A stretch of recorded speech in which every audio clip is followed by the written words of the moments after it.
And the guy who wrote the film and directed, his name is Kevin Smith. He's done a few movies, Clerks and a few other films. He breaks something down, and this will be the last tidbit about the film I say.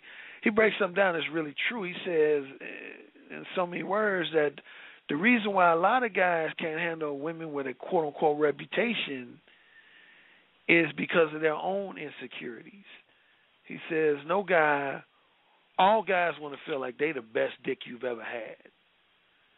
And a lot of guys just can't handle knowing that there's a possibility that they ain't going to never be able to live up to whoever the guy that you do rank number one in your mind. So that's why they don't want a lot of guys don't want a woman who's slept with, 30 guys, 40 guys, 50 guys, whatever. Okay. Thank you for that. I'm sorry. That's a lot of good points. So you saw how quiet it got on the line. I had to mute because crazy part is I just finished watching that movie like 3 days ago. You're joking. And I died laughing about that. I was laughing right now. I had to mute myself so y'all would not hear me on the floor laughing about that though. But I mean, and I have to agree with him though. Like, when you find out what your girl has done, like mentally you can't accept that. You can't accept that. I literally once dated a girl who I knew she had a promiscuous past, but I didn't know how promiscuous she was.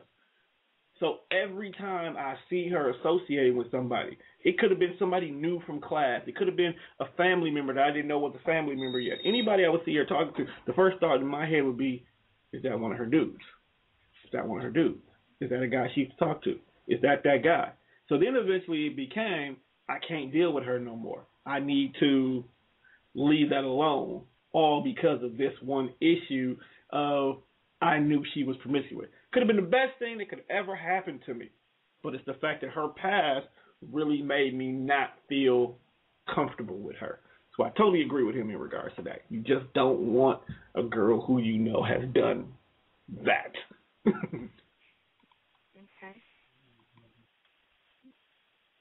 Definitely some good points was made. Definitely. Yeah, I mean, I've changed tone, though, as I've grown older in a lot of my thoughts about, I guess, stuff to do with this because, like when I was younger, probably say in my early to mid-20s, there were certain women I was like, oh, no, I'd never, ever date that woman, because of, say, something to do with her reputation or her past or who she might have fucked. But, man, as you get older, you just realize, man, it's all about who you connect with. And if you got good chemistry with somebody, I say you roll with it until that chemistry just fades out. Now, we'll say this, though, and I didn't hear most of the discussion earlier. I'm going to have to listen to it on the archive. But on your original topic, which was, I think, can the other woman be the housewife or whatever? Mm-hmm. See, that's an interesting, that's a really, what's the word I'm like, tight position because here's the deal. If I'm, say, dating Linda or I'm married to Linda and then I meet Tanya and Tanya starts sucking my dick on the side and giving me pussy whenever I want to on the side,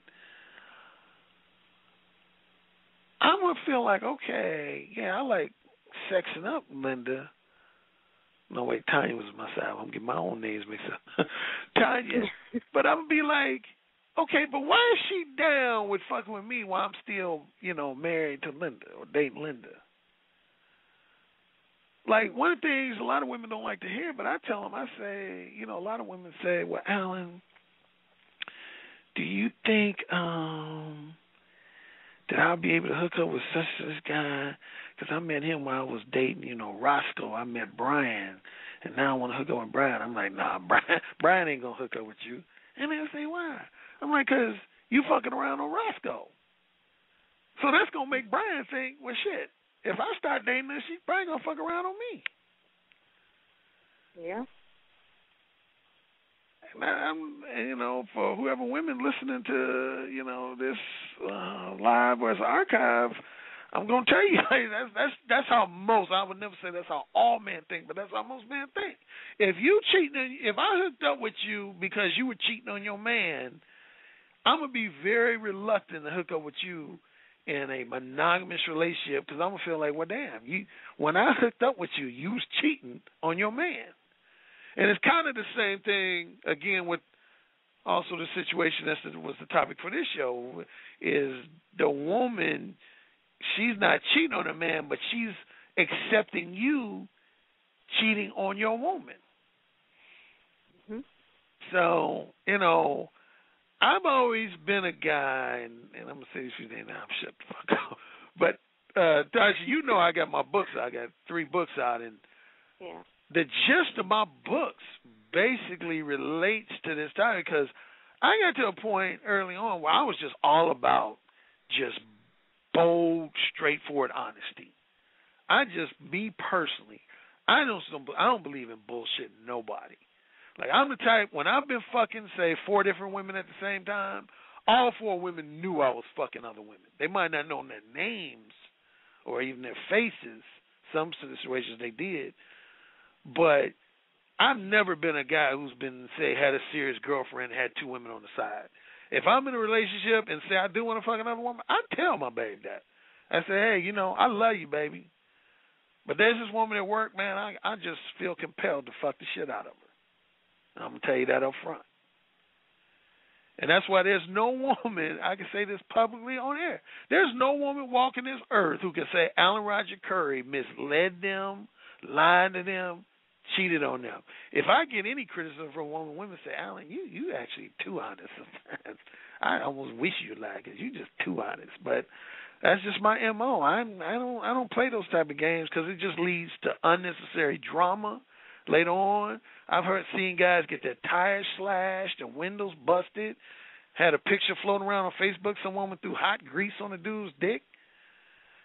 I ain't got time for all that bullshit. Right. Oh, wow. So, yes, I definitely know about your books. And I definitely want to thank you for calling in. See, once again, everybody got silent. Yeah, man. I mean, sometimes you just got to let brothers speak. Yeah, because there was a lot of great points. So, and I like the fact that everyone who called in had, different angles. Everyone didn't agree on everything. They gave their different viewpoints on everything. And that's why they all have their own show.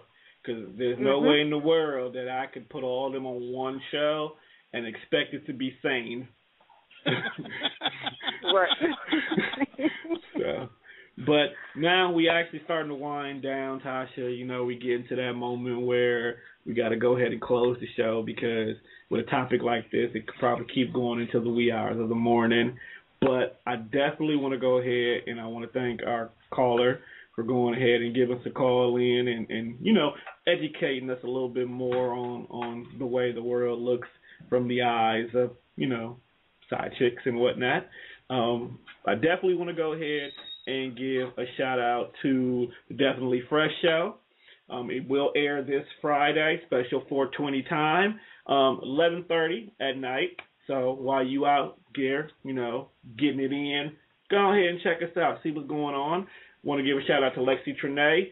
She comes on every Tuesday at 8 p.m. right here, normally followed by the Definitely Fresh Show.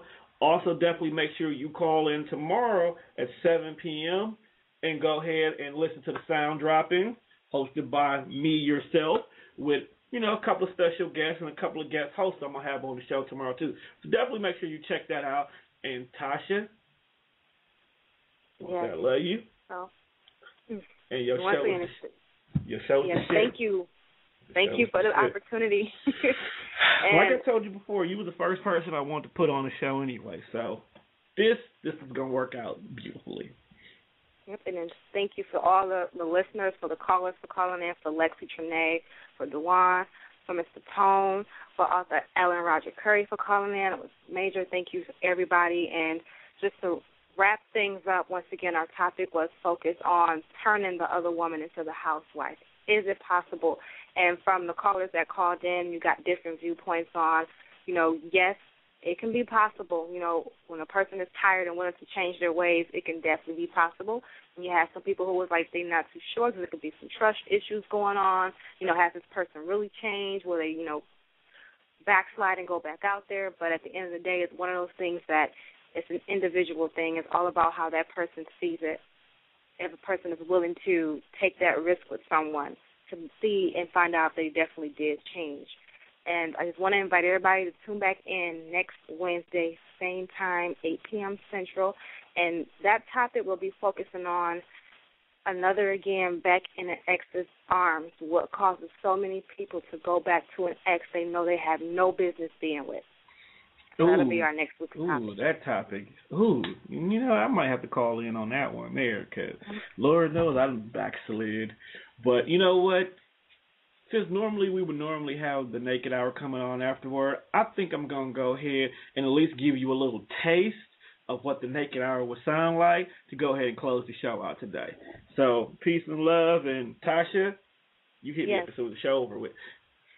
Okay, we'll do. All right, no problem. Good night.